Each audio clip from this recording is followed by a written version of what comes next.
Esto es una producción de Mindalia Televisión y Mindalia Radio, audiovisuales sin ánimo de lucro de Mindalia.com, para aportar conocimiento y crear conciencia. Mindalia.com, la primera red social de ayuda altruista a través del pensamiento. Bueno, yo voy a intentar de contaros pues otra parte de esa misma realidad que son las experiencias cercanas a la muerte. Realmente el doctor Gaona ha contado una gran parte interesantísima de esa realidad que cuando te pica el gusanillo, cuando la intentas investigar, cuando te acercas, te das cuenta que cuanto más te acercas, más quieres saber sobre ella. Hay una cosa que decía o que ha dicho que esa frase de Edgar Allan Poe: vivimos un sueño dentro de otro sueño. Quizás esa es la respuesta de todo aquello que estamos investigando. El estudio que yo he realizado hasta el momento es más descriptivo. Siempre cuando uno plantea cualquier estudio científico, lo primero es recogida de casos. La recogida de casos y la investigación de esos casos. Yo creo que casi tanto más interesante, pues a lo mejor de llegar a otras conclusiones. Yo recuerdo hace bastante años un compañero del Hospital Virgen Macarena que me hablaba, Enrique Vila, que me hablaba precisamente de sus dificultades en los años 80, principios de los 90, de recogida de casos. Y eso lo estaba hablando precisamente con uno de vosotros, que ahora quizá la mentalidad haya cambiado por suerte para todo, pero por suerte sobre todo para la investigación. Para la investigación, porque nos permite dar ese paso a conocer un poquito más, a atrevernos a plantear nuevos estudios, a plantearnos a realizar pues nuevos campos y hablar un poquito más claro, porque hay muchas cosas, como dice Robert Bubrow, en aquella... Tienes en vilo, ¿eh? Por eso, bueno, pues me levanto un poquito y si no me siento. No hay problema. Es en directo. Lo decía... Sí, no, me apoyo aquí, no hay problema. Robert Bubrow lo decía, que hay muchas cosas que ocurren en el hospital. ¿La ponéis de canto? Sí. Tiene buena pinta, pero... Bueno, yo me pongo así un poquito, hombre, digo, por si no me siento. Robert Bubrow, en El médico perplejo, hablaba de... ¿Tenemos un taburete? Creo que sí. Robert Bubrow hablaba en El médico perplejo de que hay muchísimas cosas que ocurren en los hospitales, en los centros médicos, en las consultas, y que se quedaban en el centro médico, en las consultas y en los hospitales. Todos aquellos que hemos trabajado y que en un momento determinado hemos estado un buen tiempo en esos sitios, sabemos que ocurren muchísimas cosas que la ciencia no tiene ninguna explicación, pero porque no tenga explicación no significa que no sean reales. Bueno, cuando uno se acerca al tema de la ECM, pues muchas veces, como he contado alguna vez, es por casualidad o por causalidad. Yo soy más causalista que... Muchas gracias. Uy, qué bien. Ahora es cuando vaya a ver que me voy a caer de verdad. Vamos a ver. Muy bien. Muchas veces más por la causalidad que la casualidad. Y bueno, y hablaba sobre todo porque mi acercamiento, aparte de leer libros que te llegaban a las manos, esos poquitos libros, recuerdo que decía esta señora de Los Rampas, que libros que llegaban a Málaga en cuentagota, o venía uno aquí a Madrid, compraba alguno en Barcelona, pues, que te llegaban, pero llegaban también otros libros de Raymond Moody, que Elizabeth Kubler-Ross, y claro, y te vas buscando y te vas planteando cómo compañeros del área médica pues están investigando y planteando esos temas, ¿son reales o no? Cuando empiezas a ver y trabajas en un hospital, como me pasaba a mí, un hospital de tercer nivel, un hospital grande, no sé, puede ser a lo mejor como el Ramón y Cajal o La Paz, un hospital pues a lo mejor con 2000 camas o algo así, pues te das cuenta que cuando las personas empiezan a fallecer delante tuya, empiezan a ocurrir cosas. Empiezan a ocurrir cosas y empiezas a darte cuenta pues que a lo mejor hay algo más que este tejido corpóreo que evidentemente tenemos, que no sé si será la realidad que comenta el doctor Gaona, que se va reciclando, o es otra realidad que hay ahí. Y como digo, recuerdo en la reunión en primeras que empezamos para, bueno, después de hacer una traqueotomía a las 3:00 de la mañana, cuando allí ya a todo el mundo le da igual, empezamos a contar nuestra historia, empezamos a ir al de los bollos, el de los donuts, que nos venía a las 4 de la mañana, nos traíamos ese cafelito calentito, no de la máquina, sino de la cafetera que llevábamos cada uno y dábamos cada uno. Y cuando te das cuenta de que un compañero ya hoy fallecido, el hombre, pues 50 y tantos largos, 60 años en aquella época, empieza a contar historias pues de experiencias cercanas a la muerte, una persona que jamás te había planteado pues que pudiese contar esa historia. Te empieza a contar enfermeros, auxiliares, pero ojo, yo me retrotraigo ahora a cardiólogo, a oncólogo. Precisamente una de las últimas reuniones la organizaron en el Colegio de Médicos y uno de ellos era pues oncólogo de allí del hospital. Cuando te lo plantean los internistas y te das cuenta pues que cada uno ha tenido su experiencia y su historia. Hablábamos hace unos momentillos de esos milagros médicos que se producen, de cuando una persona pues cae desde un sexto o un séptimo piso, no le pasa nada, o le pegan un disparo y le seccionan media médula y sigue andando perfectamente. Pues te das cuenta que esa realidad de la ECM están ahí. Entonces, claro, imaginaros en un hospital grande como que el segundo, el primero de Andalucía, da igual, donde empiezan y fallecen personas. Hay mucho, vive allí, realmente nosotros le llamamos la casa. Cuando tú vas a un hospital y dices soy de la casa, porque pues realmente te tira muchas veces muchas más horas que allí, que en otro sitio. Yo estuve durante un montón de tiempo también de unos contratos de guardias, que es lo que había en aquella época, y te das cuenta de que empiezan a pasar cosas y que las personas te empiezan a contar.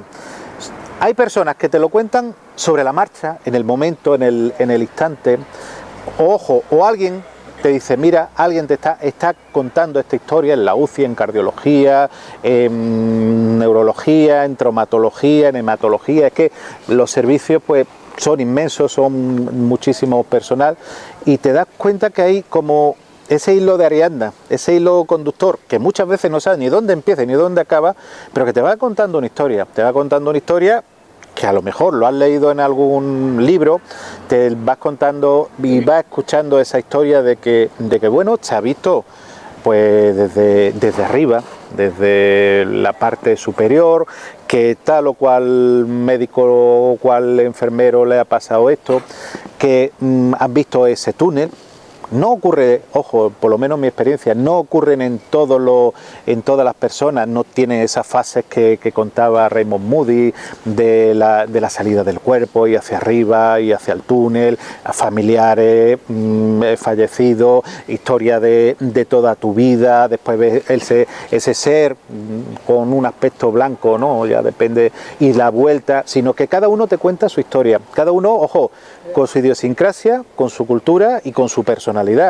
Pero cuando uno escucha o lee, a lo mejor, un libro con distintas traducciones, te das cuenta que es el mismo libro. Es la misma historia contada una y otra vez. ¿Que se equivocan todos o no hemos equivocado todos? Puede ser. Pensamos que el último sentido que se pierde es el oído. Hay algunas experiencias cercanas a la muerte que están en relación con el oído, pero ¿qué ocurre cuando el oxígeno disminuye, cuando el carbónico aumenta, cuando esas alucinaciones que pueden aparecer, evidentemente por la intoxicación que hablaba precisamente el doctor Gaona en Cero, por ese acúmulo del dióxido de carbono aparecen, pero ¿qué ocurre cuando pasa ese más allá? O cuando la persona no está intoxicada con dióxido de carbono, cuando no le han puesto el Propofol, ni el Dormicum, ni ninguna otra medicación. Y te sigue contando la misma historia. No solamente te sigue contando esa historia, sino que te relata perfectamente el material que está utilizando, te relata perfectamente y ojo, y lo comentaba también el doctor Gaona, ¿qué es lo que ocurre a muchos kilómetros de allí? Cómo su hijo se cae porque llaman a la mujer diciendo que ha tenido un grave accidente y en ese estrés cae esa familia. Ojo, uno de los casos que se estaban repartiendo ya los terrenos de toda la familia, y la que se armó después, y es un caso real y verídico, ¿eh? Yo de los casos que decía, bueno, cuando yo desperté y dije que no había terreno para nadie, que a todos lo iba a desheredar, y es un caso real. Claro, tú te quedas diciendo, hombre, alguien puede exagerar, pero cuando te lo cuentas y cuando tú te sientas, y es una de las cosas que la entrevista médica, tú te sientas delante de alguien y te está contando su verdad.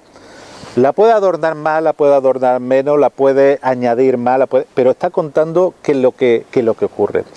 El por qué ocurre es otro elemento. Evidentemente hay muchísimos detractores, muchas veces los anestesistas te hablan, pues bueno, pues de ese efecto de la medicación, de ese propofol, de esa medicación que se utiliza ahora para relajar y que se hacen endoscopias y se hacen tantísimas cosas, o el dormicum que he comentado antes.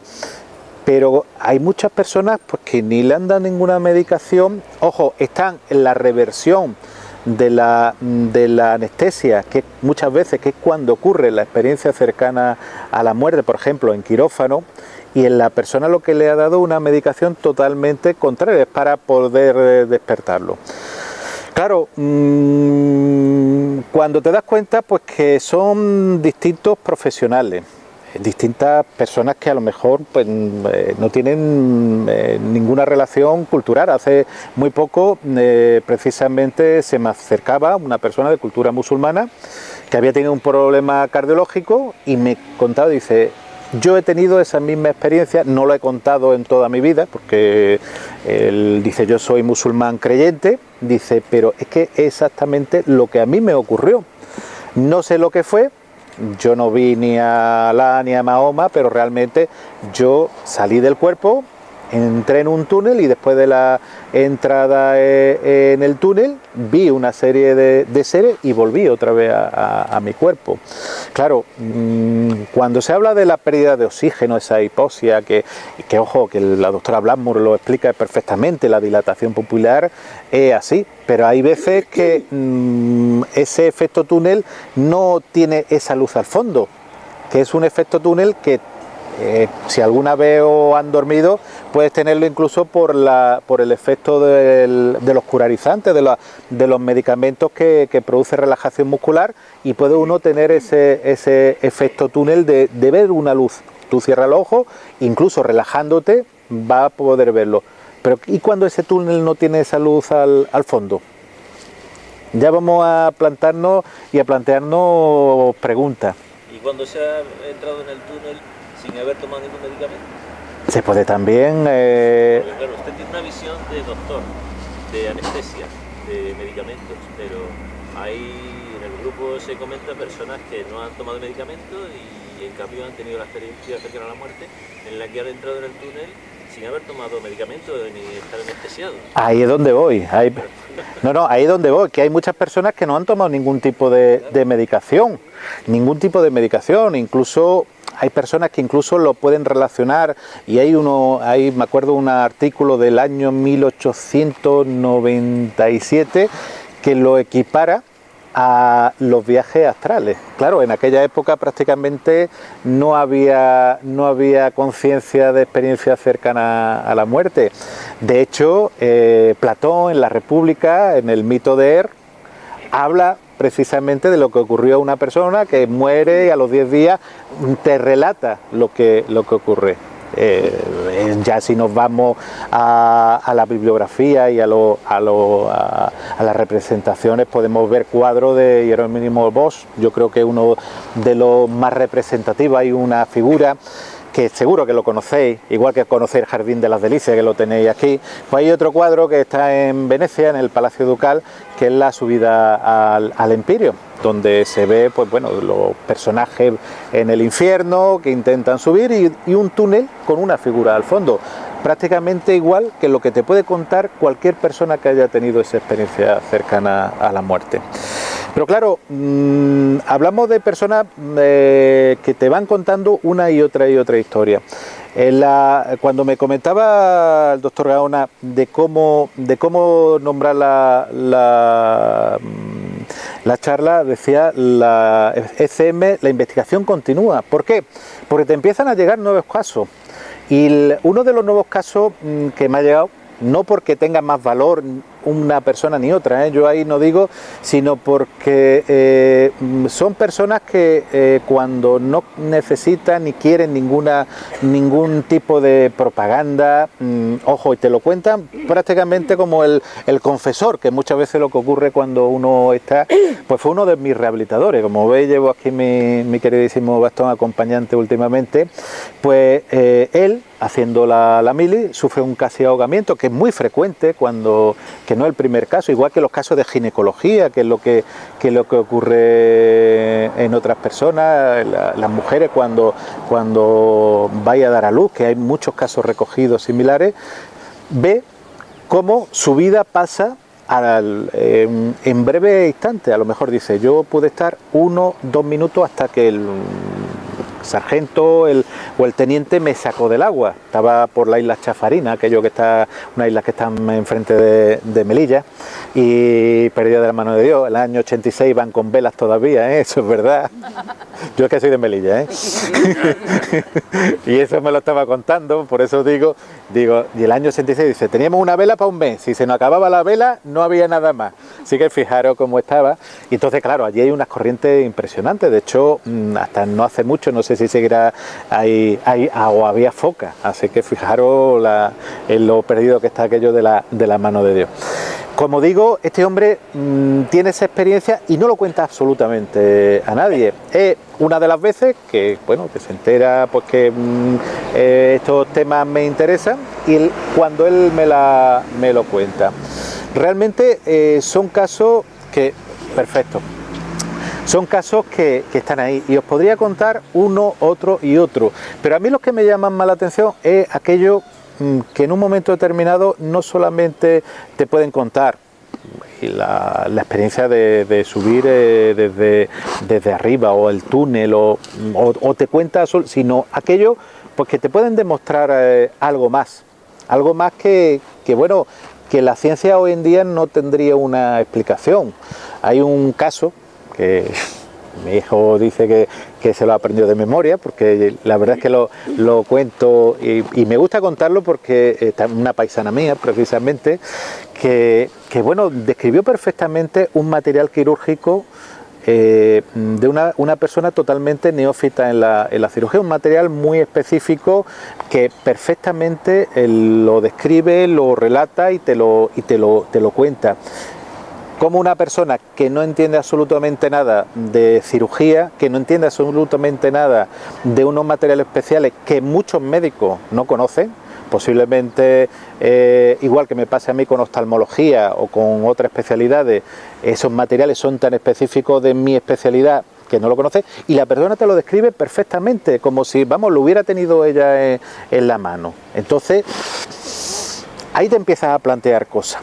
Como en un momento determinado, ya digo, la persona empieza a contarte cosas que han visto fuera, que han visto en su casa, o han visto en cualquier otro lugar. Incluso han descubierto, hay otro caso de una señora ya muy mayor, que también es importante porque esta persona no había tenido, quizá, y voy a decir, para que me entendáis, esa intoxicación, entre comillas, que podamos tener nosotros mediática.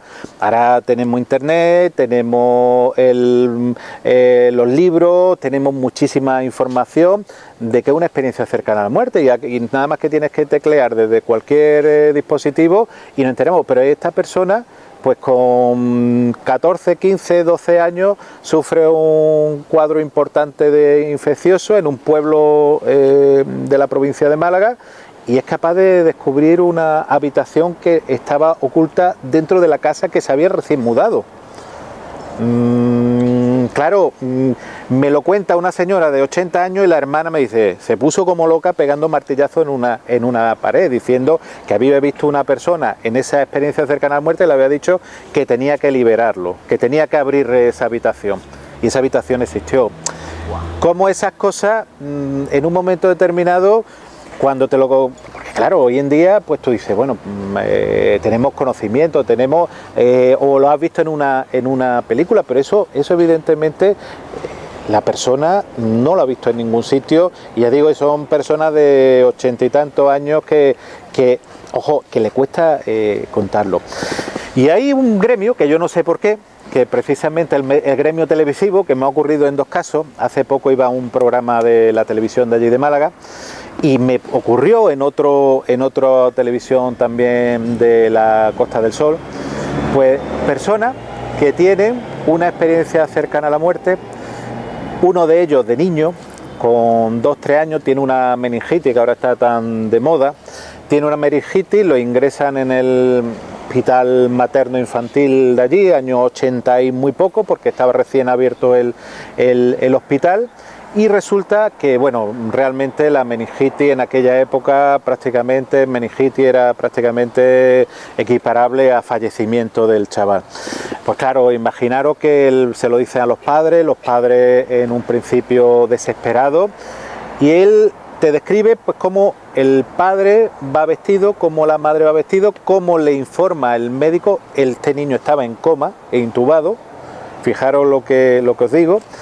Y él dice, yo veía perfectamente a mi padre llorando, al médico contándole la historia en el despacho, y yo quería decirle que voy a estar bien y me voy a curar. Evidentemente se curó, si no, no me hubiera contado la historia.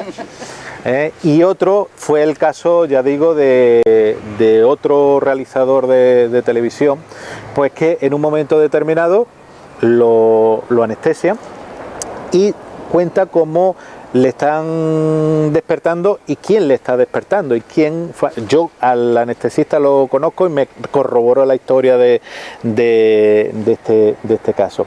Hay muchos casos que realmente pues te llaman la atención, pero como no tengo mucho tiempo y no me quiero enrollar mucho, y después os seguiré contando cosillas, os quiero contar mi caso. Yo no voy a intentar poner ninguna coma ni ninguna. Estamos hablando 25 de julio de 2007. Yo en aquella época muy motero, en esta época también. No sé si tenía motos grandes y no sé si fruto de la casualidad o de la causalidad. Yo creo que de la causalidad, pues bajo a por una de las motos. Estamos hablando julio, Málaga, una temperatura súper fantástica, un viento de levante que te da una brisa, una temperatura 25, 26, 27 grados, allí es una maravilla, bueno, prácticamente como pueda pasar hoy. Y pues bajo a por una de las motos y digo, no, me voy a ir en la otra, una moto tipo custom, de estas que son de acero, que va retrepadito, muy bajita. Bueno, yo como digo, como la que sale en una película que se llama Terminator, o que pues chispa más o menos. Claro, aquello un gustazo, además fruto de la causalidad también. En el hospital Carlos Haya, el materno, en aquella época el hospital civil, en aquella época el hospital Cruz Roja y un sitio que se llama CARE. Ese día falta alguien en el CARE y el día anterior me dicen que si quiero ir. Era un sitio mucho más cómodo, mucho más tranquilo, y digo, bueno, pues ya está, me voy allí, he hecho ese día, 2 días para las vacaciones, y lo que va uno pensando en ese día es, me voy a pegar un bañito cuando vengo del trabajo ya con mi moto, me pego el bañito, me voy a la consulta y en 2 días me estoy de vacaciones perdido por estos mundos de Dios. Coche se salta una mediana, pues como puede pasar en cualquier ciudad, la imprudencia o el despiste, yo ya evidentemente en cualquier sitio te puede pasar, y el que tiene la moto tiene la de perder. Por suerte llevaba esa moto, que al llevar los protectores de acero no me seccionan la pierna, Llevaba esa moto que es mucho más baja y no choqué contra la acera, sino la fractura a baja velocidad, y fijaros una estadística que hay, son mucho más mortales los accidentes que a alta velocidad. Por alta velocidad, si no impacta contra nada, tiene menor índice de mortalidad. Viene una ambulancia y me lleva pues al hospital donde yo había trabajado tantísimas veces, en urgencia, en el hospital, mi especialidad otorrino, y entro en la unidad de crítico. La unidad de crítico es pues, cuando hay alguien que tiene un accidente o tiene algo importante o sospecha de un infarto, te meten ahí, a la izquierda está crítico 2, a la derecha crítico 1, simplemente por disponibilidad se pasa de uno a otro. En ese momento, pues nada, llego como cualquier persona, me meten allí, yo en aquel momento ya empiezo a sentirme mareado, un dolor importante en el brazo, un dolor como empuñalada en el lado derecho, debajo de las costillas. Al final fue una rotura parcial renal. Pregunta, doctor. Sí. ¿Entra consciente o inconsciente? Entro consciente. En ese momento consciente, pero consciente también como médico de saber que algo gordo estaba pasando. Porque el dolor del brazo decía, bueno, una fractura, que al final era otra cosa, pero el dolor en el costado decía, a esto ya no me cuadra, aquí está el riñón y está el hígado. Yo en aquel momento pensaba que era el hígado, por suerte para mí no, un dolor intenso en la espalda, pero bueno, movía bien los miembros, por lo cual en las piernas sabía que no había secciones medulares, que es el gran riesgo que tiene en los accidentes. Como llevaba el casco, que todo lo que sea motero lo recomiendo, pues no había pasado nada. Como digo, en aquel momento cogen, como ocurre en cualquier hospital grande, te ponen como Dios te trajo al mundo, empiezan a ponerte los electrodos, el pulsiosímetro, que es el aparatito que te ponen en el dedo, te cogen la vía periférica, la venita, y cuando están tomando la tensión, yo me noto desvanecer, miro hacia atrás, empieza el sonido del pulsiosímetro que hay en el hospital, empieza de un tono más agudo a un tono más grave. No sé si alguna vez habéis estado y conocéis ese sonido, que eso significa que algo malo va. Y a partir de ahí empieza la historia. Digo la historia porque a mí me llama la atención. De pronto me veo desde arriba, imaginaros que son salas pues con un techo de 3-4 metros, es un hospital del año 50, pero esas salas están recogidas todavía los techos antiguos con luces superiores, y yo veo pues como pues están recuperándome o intentando recuperar. Bueno, hasta ahí uno puede decir fruto de la imaginación, pero es que entran dos personas en aquel momento, que a una de ellas la sacan y la meten en una habitación aparte, un familiar, y otra persona que era un compañero especialista entra, ve que soy yo y se sale, vamos, por el tema de dejar hacer. Yo eso ya desde arriba, sin tema de conciencia. Yo a partir de ahí me veo enseguida viajar por una especie de túnel. Yo no veo la luz al final del túnel, veo una especie de luces que van girando, uno en sentido de la aguja del reloj y otro en sentido contrario de la aguja del reloj, y de pronto entrar a un sitio, imaginaros, y vuelvo a decir, dolor en el brazo, dolor en el costado, dolor en la espalda, los pinchos que te van metiendo por todas partes. Entro en un sitio donde, lo digo más de una vez, si el paraíso está en alguna parte, evidentemente yo no he tenido una sensación más placentera que allí. Yo no sé si eso son las endorfinas cerebrales, pero por mucho que yo he estudiado la neuropsicología, la neurología, no he encontrado razón que lo explique. Veo una serie de figuras antropomorfas. No puedo decir, yo lo repito muchas veces, me recuerda a la película de Amenábar Los Otros, cuando se ven pasar una figura, pero en vez de colores grises yo veo colores anaranjado y azulado. Como digo, una sensación muy muy placentera, y de pronto como el que cae, igual que cuando tú te notas salir, fue como cuando un celofán, tú vas separando el celofán, el friso que antiguamente se llamaba, lo vas separando como un velcro. Caes como el que ajusta una pieza mecánica que se te cae y tú dices, entró. Pues así, exactamente. Ojo, volvemos al dolor, volvemos a toda y a esa cruda realidad que se encuentra ahí. Claro, hasta ahí pues tú dices, bueno, me ha pasado algo, porque lo último que uno piensa es que, ya digo, esa mañana te va a ocurrir, pero cuando uno ya se da cuenta de lo que le ha ocurrido, puede decir, bueno, la medicación. Yo me voy a mi historial médico y veo pues que en esos momentos lo único que me habían puesto era productos para aumentarme la tensión, no me habían puesto ningún relajante, ningún calmante, absolutamente nada, hasta que no me hicieron, habían pasado unos 10, 12, 15 minutos, una hipotensión muy severa, eso sí, pero lo único que me habían puesto era una serie de líquidos para aumentar y una serie de productos para aumentar la tensión, por lo cual no me habían puesto ningún hipnótico ni ninguna medicación para aliviar el dolor todavía, porque no sabían exactamente lo que tenía. Claro, esa es la primera parte. La segunda parte es quién entra y quién sale. Claro, yo eso lo puedo comprobar fácilmente, pregunto. Alguien, porque además fue alguien que era en aquel momento el jefe de urgencia, el que coge a este familiar y lo manda al despacho, porque pensaba que bueno, que me había tocado ya la lotería, que ese día ya no lo contaba, lo manda directamente a un despachito que hay. Lo compruebo evidentemente, fulanito te dijo esto, efectivamente te echó literalmente, y a la especialista, que es la hematóloga, pues evidentemente cuando entró vio que era yo, se cogió, se salió, vamos, que la impresión que te da, porque nunca piensa que a una persona que tú conoces le pueda dar.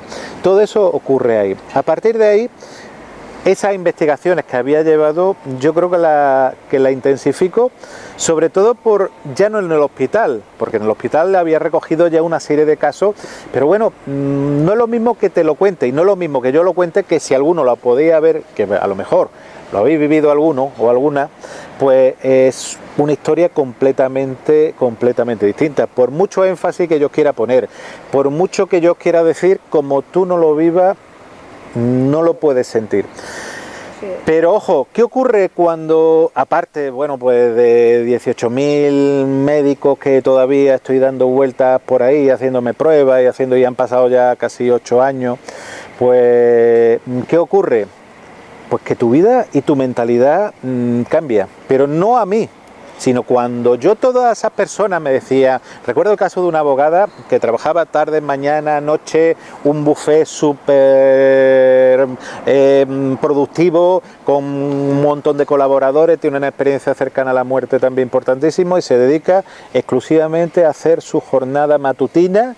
Y se acabó, porque decía que tenía y necesitaba vivir la vida. Pero como otras muchísimas personas, le hace el giro de 180 grados. Personas que han tenido 4 infartos, como ocurría, y que en el 4.º infarto tiene esa experiencia cercana a la muerte, y es cuando cambia su vida disoluta, entre comillas, o como quiera llamarle, y cambia y empieza a intentar disfrutar un poquito más de la vida, que muchas de estas personas que han tenido o hemos tenido esta experiencia cercana a la muerte, pues hemos acabado y acabamos con una secuela importante. En mi caso, por ejemplo, pues tuve que dejar de trabajar en algo que era lo que a mí me gustaba y en donde me gustaba, o sea que no podía estar más a gusto. Pero realmente te das cuenta pues que hay otras cosas en la vida, que la vida la ves de otra forma distinta, valora otra serie de cosas. Ojo, eso no significa, como decía Maquiavelo, si siguen habiendo esos personajes, lo único que cambian son las personas, o sea, el personaje bueno, el personaje menos bueno, el personaje de todo tipo va a seguir existiendo ahí. Desgraciadamente, en esta vida, pues los tenemos ahí. Y bueno, lo decía el doctor Gaona, cuando me dijo, ¿quiere venir? Digo, sí, ¿por qué? Porque yo creo que una de las cosas más importantes es poder transmitir a aquellas personas que tengan el interés de escucharlo. Yo ya digo que no vengo a convencer a absolutamente nadie, ni evidentemente, como decía Paco Umbral, yo no vengo a hablar de mi libro, absolutamente para nada, ni tengo interés en que, simplemente el interés que tengo es que conozcáis que es una realidad que está ahí, que es una realidad, ojo, que estamos dando el primer pasito. El primer pasito ha sido, pues como le pasó a Enrique Vila, ha pasado un montón de compañeros, ha pasado a otras personas pues que tampoco tienen que ser médicos ni dedicarse a la profesión médica, recoger datos. Y a partir de ahí, y ver que hay algo, empezar a investigar.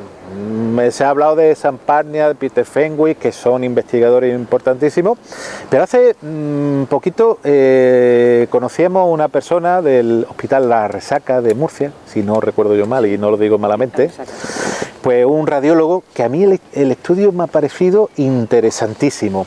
El estudio consiste en coger dos grupos de personas, uno, personas que han tenido experiencias cercanas a la muerte y otras personas que no han tenido experiencias cercanas a la muerte, equiparable en edad, equiparable en sexo, equiparable en cultura. Ojo, que da exactamente igual la edad, sexo, cultura, creencia, que sea ateo, que seas creyente, porque si te tiene que pasar, te va a pasar, ¿eh?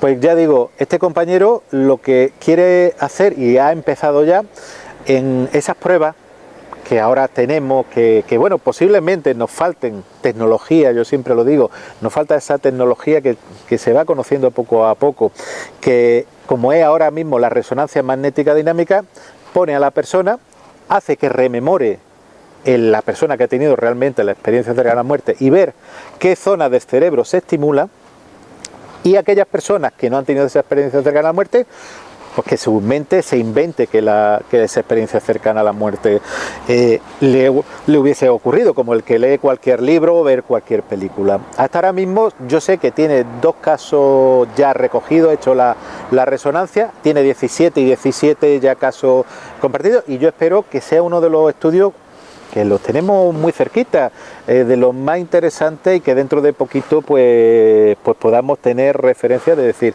ojo, cuando se estimula lugares como la língula, se supone que la língula es cuando tú estás contando la verdad. Hay una serie de gestos y hay una serie de lenguaje no verbal que indica, y eso pues los forenses y los investigadores lo conocen, incluso cuando está en una consulta médica lo conoces también, como incluso las miradas hacia un lado, hacia otro, como en un momento determinado cuando distintos gestos está, pero el cerebro también es muy chivato, porque cuando uno se pone nervioso, dilata la pupila, esa máquina de la verdad, ese polígrafo que bueno, con todos sus fallos tenía, pero el cerebro llega un momento que hay zonas que cuando tú estás recordando algo real, se alumbra, que es la língula, por ejemplo. Ojo, y hay otro estudio que se están realizando, lo que pasa es que eso es más complicado. Yo recuerdo de aquí muy cerquita, se están haciendo trastografía. Trastografía es una técnica que a mí me encanta, espero que se ponga, no voy a decir de moda, pero sí de uso práctico habitual, y es coger tu cerebro y como cada neurona, como si fuese un cable. Entonces cuando se estimula la zona que tú quieres o quieres ver, se estimula esa zona y ve qué zona está estimulando, si la persona está fabulando, la persona está diciendo la verdad, si la persona realmente está recordando. Imaginaros, por ejemplo, esos efectos de la sinestesia, que es cuando, por ejemplo, tú hueles algo y te rememora pues una imagen. Pues muchas veces esa persona, pues cuando ocurre algo, son esos recuerdos encadenados, que los recuerdos están ahí, que muchas veces lo podemos deformar, pero en la base está ahí. Hay otra cosa que a mí me llama también la atención, en la uniformidad. No sé cómo vamos de... Vamos muy bien. Bien, yo es que lo que no quiero ni pasarme ni... Pues yo, hombre... ¿Cuánto me deja? 10 minutos tarde... ¿Me deja puedo un poquito más? 20 minutos contando las preguntas que te puedan hacer también. Vale, ¿no? pues 5 minutitos más de rollo y ¿vale? Que si no yo sigo, que a mí lo que me llama la atención, la uniformidad del historial, como os comentaba, ese hilo de Ariadna que te van contando. Cuando una persona, tú te encuentras una persona de una cultura determinada, te encuentras de un país determinado. No hace mucho conocí al cuñado de una compañera que quería haber venido hoy, pero no pudo venir, el hombre holandés, y me cuenta pues que tiene la familia, pues tienen problemillas de cardíaco y prácticamente pues en uno de los infartos pues tiene una experiencia cercana a la muerte, y cuando él tiene el infarto se ve desde fuera y cuenta todo lo que ocurre a partir de ahí. Cuestión el del destino, queda con el marido, viene ese hermano y me cuenta la historia también de primera mano. Claro, no tiene que ver que vivamos en esta zona del planeta, sino que tú empiezas a recoger y en cualquier país del mundo. Ojo, si nos vamos a Oriente, nada más que nos referimos al Bardo Todol, ese paso del cuerpo al espíritu, ya lo contaban los hindúes. El libro egipcio de los muertos, pues evidentemente lo tenemos también ahí, como en un momento determinado ya a través de la historia se ha contado. Pero ¿qué hacer? ¿Qué hacer? ¿Qué es lo que en un momento determinado nos quedaría? Como digo, nos falta, yo creo que tecnología. Está la resonancia magnética dinámica, la tractografía, pero ¿qué hay después de ese momento? Es lo que estaba comentando el doctor Gaona, esos 25 milisegundos, cuando la persona fallece, se podría inducir. Hay sitios que querrían inducir una muerte controlada, pero claro, la verdad es que es un riesgo importantísimo, porque normalmente pues con una reanimación cardiopulmonar se puede hacer, pero ¿y si falla? Entonces, claro, desde el punto de vista ético no. Pero sí en un momento determinado sí se pueden hacer estudios de muy distintos tipos. No hace mucho me preguntaba un compañero de Canarias que cuál sería el estudio ideal para hacer. Y yo creo que quizás sería el poder hacer todo el estudio neurofisiológico que hoy en día tenemos, tanto encefalograma como electrocardiograma, como, ojo, resonancia magnética dinámica. Es difícil coger una persona, pero evidentemente esos aparatos que antes pues ocupaban pues más grande que este patio, ahora son unos aparatos muchísimo más pequeños. Dentro de unos años posiblemente serán muchísimo más reducidos, incluso portátiles como han ocurrido. Entonces, todo aquello que nos pueda acercar, si es fruto de nuestra imaginación, que siempre hay que dejar desde el punto de vista científico, si pueda ser fruto de nuestra imaginación, pero cuando podamos demostrar que no es fruto de nuestra imaginación, sino que hay algo ahí, y podamos empezar a explicar y podamos dar el paso a qué es lo que ocurre después de pasar ese tránsito, que todos tenemos que pasar, más tarde o más temprano. Aquí no se ha quedado absolutamente nadie desde la época de los romanos, que yo sepa. Entonces, en un momento determinado, yo creo que ahí, quizá cuando lleguen las nuevas tecnologías, vamos a poder investigar. Ojo, cuando alguien fallece, también hay veces que ocurren cosas. Y lo que pasa es que, claro, cuando fallece y no vuelve, no te lo cuentan, pero a lo mejor en el hospital sí se ven, que es lo que contaba Robert Bubrock. Ojo, y más de uno hemos tenido la ocasión de vivir. Venga, no me enrollo más, y si queréis alguna pregunta.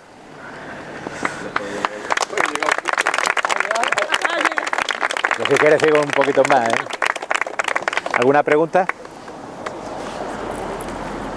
¿Todo muy claro? Has perdido, José Miguel, Claro, tres casos de verificaciones que le han comentado al doctor, prácticamente alucinantes, ¿no? Una de ellas me ha llamado ¿Lo ha más la dicho él? ¿Eh? Sí, son... No tengo manera de comprobarlo. Hombre, No he estado aquí. no. Claro.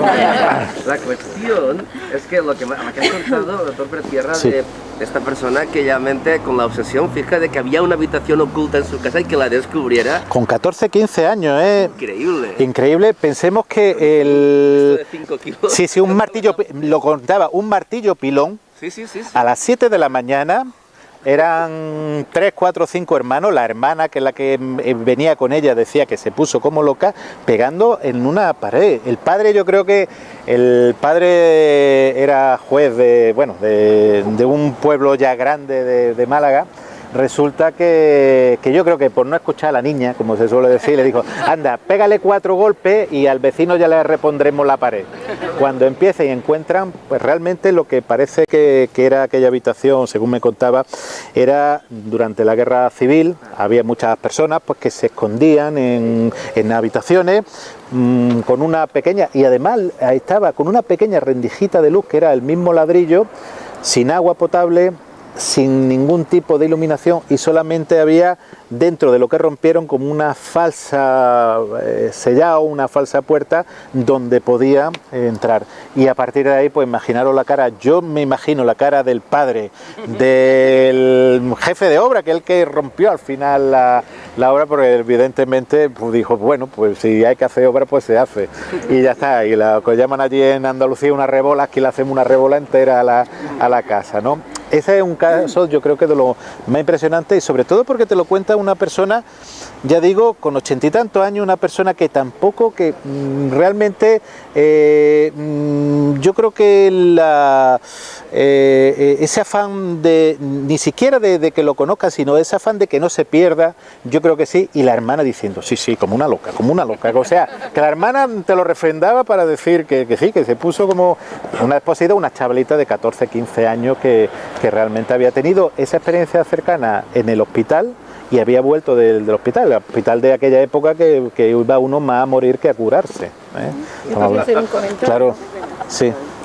Que a mí me satisface mucho que personas doctores, porque yo llamo personas de bata blanca, lo llamo así a todos, porque a mí me molesta mucho que muchas personas que nos oyen hablar de estas cosas solamente se fían de una persona que es un médico, que es un investigador, que no sé qué. Entonces, incluso estas personas no han tenido experiencias y creen más a quien no ha tenido experiencias, pero como yo digo, tienen una bata blanca, que los que sí podemos contar esas cosas. Incluso también me molesta muchísimo, hablando el otro día con una compañera de la universidad, me decía ella, que sí ella creía mucho en todas estas cosas tan trascendentales. Sin embargo, había leído un libro de un psiquiatra que le había puesto en claro que todos los que contábamos las cosas que habíamos vivido era porque estábamos alucinados. Entonces, hay un enfrentamiento ahí. Hay un enfrentamiento ahí que digo, ¿por qué las personas... Llama menos la atención caminando. ¿Por qué las personas tenemos que creer forzosamente en un médico, en un científico? Y cuando hay personas que se dedican a la ciencia y pueden hablar positivamente de esto, me satisface. Lo mismo que me molesta, como he dicho antes, que esas otras personas que son científicos y que rechazan de plano porque ellos no han vivido nada. La ciencia no es un tema de creencias, es un tema de demostraciones. De hecho, las bacterias se descubrieron siglo XVII y XVIII con los primeros microscopios y se pensaba que podía existir. Pero cuántas personas, en nombre de la ciencia de cosas, decía Lavoisier en el 1789, le decían que no podían caer piedras del cielo. ¿Cómo iban a caer piedras del cielo? Si en un momento determinado el cielo no tiene piedra. Hay hoy en día, por eso digo, hay hoy en día una rama o una parte de la medicina que es la medicina basada en la evidencia. La medicina basada en la evidencia es que tanto las investigaciones como los medicamentos, si funcionan para una cosa, se utilizan. Y el tratamiento empírico, de hecho, cuando hay una infección, tú no sabes si un estafilococo, un estreptococo, un hemófilo o cualquier otro germen. Tú le pones el tratamiento que tú piensas empírico y lo haces, digo, en un tema médico. Pero la negación muchas veces es muy cómoda, porque muchas veces las cátedras es un asiento y cuanto más inmovilista sea la cátedra, menos problemas va a tener. Y de hecho se ha repetido una y otra vez y nos remitimos pues tanto a Kepler como a Galileo como a Miguel Servet, que descubrió la circulación pulmonar, por ejemplo, y acabó pues incinerado por culpa de ello. Y si la ciencia no sigue avanzando, pues evidentemente yo creo que siempre hay las personas, y ya no hace falta que sean médicos, vuelvo a decir, hay investigadores buenísimos y no tienen que ser ni tener ningún título ni nada. Pero yo lo que me refiero Y ojo, y no... es que la gente necesita creer en personas de bata blanca y creen tanto en positivo como en negativo. Porque si hay una persona que tira por los suelos todo esto, la gente deja de creer en la realidad que ahora mismo estamos viviendo, porque estamos en el despertar de la conciencia.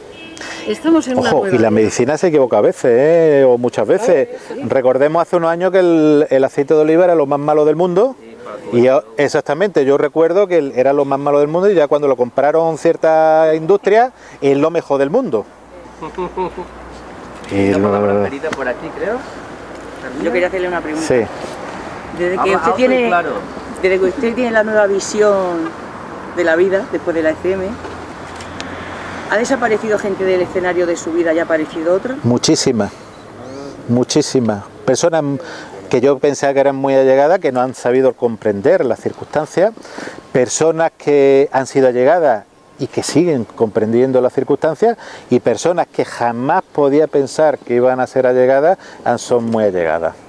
Es como, de hecho, hay un estudio que no me he referido a ello, es que un gran porcentaje de las personas que tienen una ECM sufre una separación familiar, de pareja o familiar personal.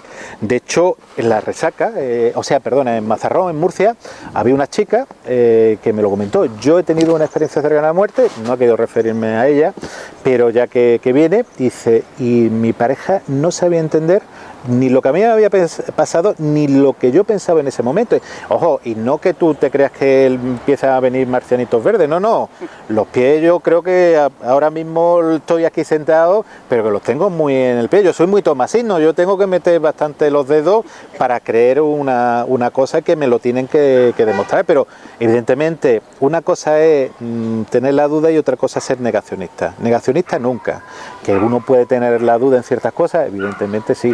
Pero sí, es uno de los cambios que ocurre. Por eso decía, las relaciones personales, ojo, y hay veces que, por eso comentaba lo de Maquiavelo, se acercan personas buenas y se acercan personas menos buenas, por no decir malas. Yo ahí ya no quiero entrar. Y como en un momento determinado es como un imán que se acerca y aleja. Pero sí, es uno de los cambios importantes en la vida que ocurre. ¿Más preguntas, por favor? Tenemos dos, una aquí delante, otra aquí detrás. Por favor. ¿Y tú has cambiado mucho? ¡Puf! Mira, ¿Qué has cambiado? he cambiado de coche, he cambiado de moto. No, ha cambiado muchísimo. Mira, yo reconozco, porque evidentemente, aparte de estilo de vida que he tenido que cambiar, pues, y yo no voy a entrar en ese aspecto, evidentemente sí valora uno mucho más ciertas cosas que antes no valoraba. Yo antes era mi consulta, mi trabajo, mi hospital, mi vida, mis publicaciones, mi currículum, mi historia. Y ahora creo que hay que valorar, o estoy valorando mucho más lo personal. En el tema familiar exactamente igual, ojo, que personas se han alejado y personas se han acercado, que esto no es lo de atrás ya no me sirve, que va, todo lo contrario. En el tema incluso económico, yo he pasado de un tema económico de un tipo a un tema económico de otro. Y la verdad es que me encuentro, te voy a decir, hasta más a gusto en ese aspecto. ¿Por qué? Porque antes a lo mejor tenía más, pero lo disfrutaba menos. Y ahora a lo mejor lo disfruto como quiera. Ojo, amén que me estoy recorriendo todos los médicos del mundo mundial, pero eso no tiene nada que ver. Estoy aprendiendo a hacer cosas en el bastón y a hacer cosas de estas, que antes nunca me hubiera ocurrido. Pero sobre todo a disfrutar un poquito más de la vida. Y ojo, y que la vida no es fácil para nadie. Y ya no por las secuelas físicas, sino porque esta vida que vivimos es complicada en muchos aspectos. Pero cuando las personas, tú tienes los sentimientos, los tienes mucho más de verdad, eres más paciente. Yo veo que esa vida que llevaba, que yo decía, con 50 años me retiro, me da un infarto, porque es que era un día a un lado, otro día otro día, esto tenía programado viajes para 3 años y después no sé cuántos congresos y no sé cuántas publicaciones. Eso ha cambiado.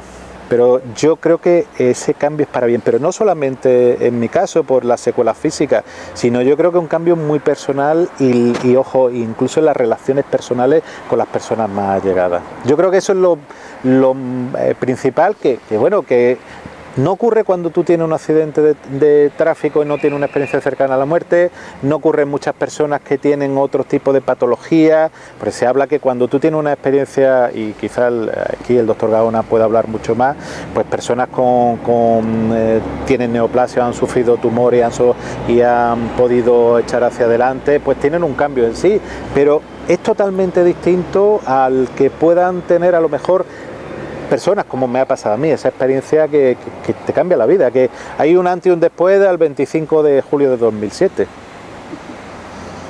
No sé si para bueno o para malo, ¿eh? Hay otra pregunta por aquí. Sí, a mí, respecto a su ECM... Alto. Bueno, me levanto. Sí.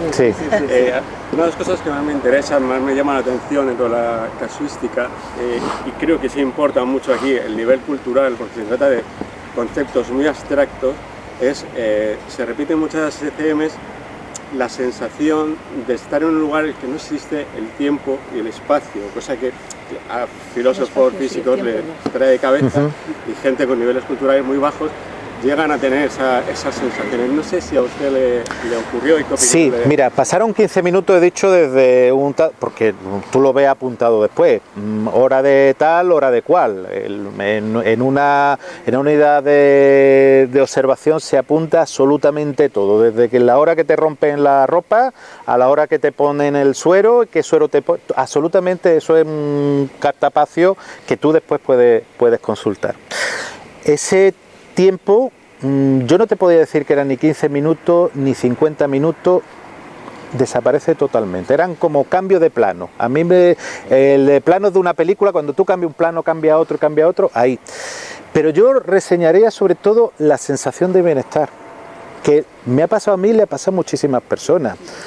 Por mucho que tú te pongan dopamina, serotonina, te pongan morfina, que desgraciadamente me han tenido que poner morfina, dolantina, neurontin, lírica, seristar y cualquier otra medicación rara que te puedas imaginar, fentanilo, famoso fentanilo que se llevó por delante a Michael Jackson, el propofol, la sensación es totalmente distinta.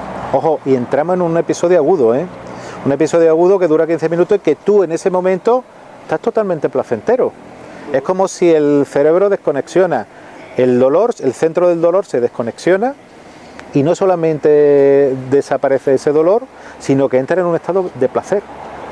Ya digo, de placer, de ese a lo mejor que contaba el viejo de la montaña, los Hashashin, ese paraíso que pueda estar ahí.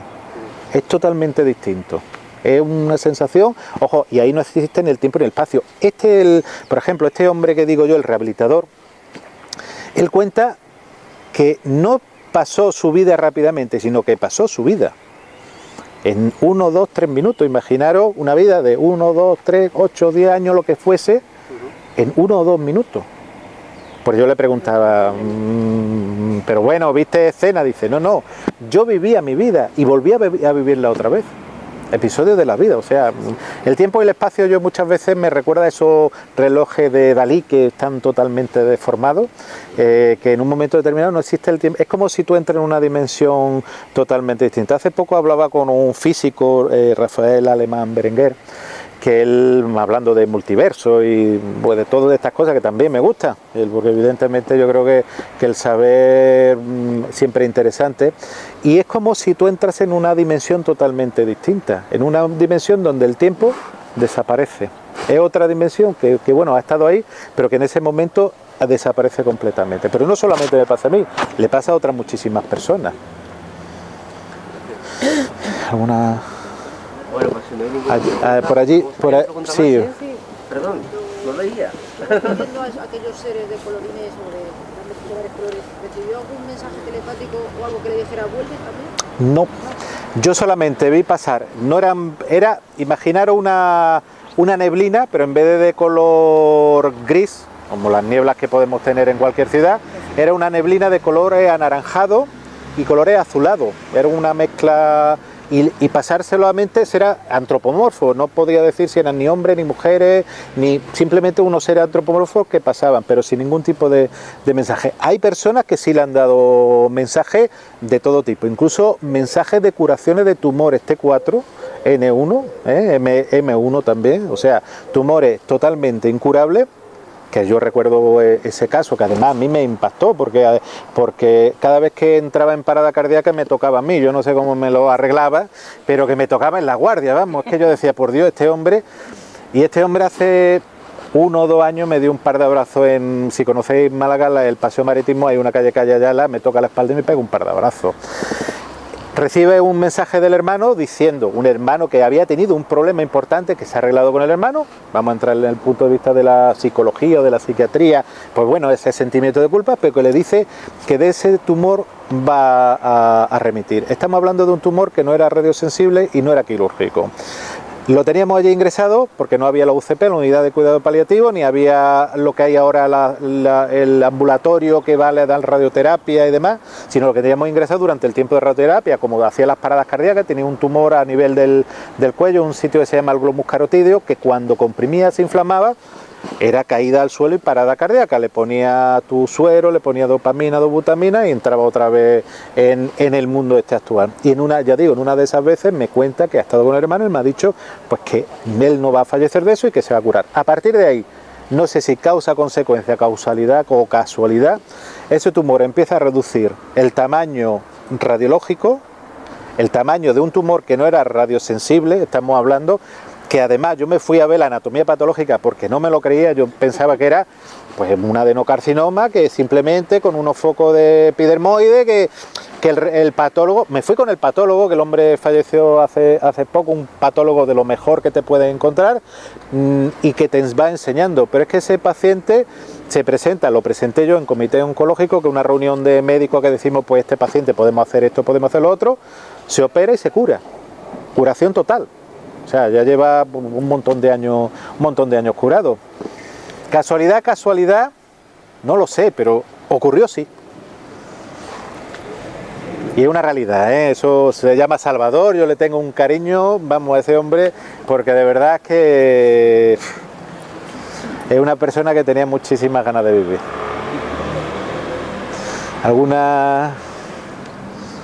Nada, muchísimas gracias por aguantarme.